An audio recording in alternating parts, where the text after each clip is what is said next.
Il y a un sentiment que vous voulez absolument détruire si vous avez des objectifs ambitieux, c'est le sentiment de culpabilité de ne pas faire assez.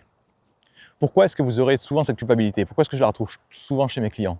En fait, vous allez sans cesse vous comparer à une version de vous imaginaire qui n'a jamais de problème, qui est tout le temps motivé, qui est tout le temps souriant. Alors forcément, quand vous allez faire votre planning, vous allez imaginer ce type-là qui prendra votre place et vous allez commencer à, on va dire, établir la semaine parfaite.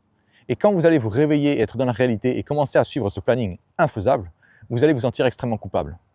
Et les gens en fait baignent dans ce sentiment parce qu'ils croient que si jamais ils ne se font pas violence, s'ils ne se font pas du mal, s'ils ne se forcent pas à faire les choses, alors ils ne feront rien. Mais la culpabilité, en fait, c'est exactement l'inverse qui va se passer. Quand vous vous sentez coupable d'un truc, vous n'avez pas envie d'agir. Vous avez juste envie de vous cacher. Vous avez juste envie de vous trouver des excuses. Et c'est exactement ce qui se passe.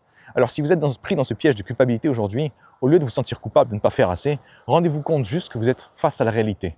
Et que cette version imaginaire de vous qui est tout le temps souriante, tout le temps, on va dire performante, n'existe pas.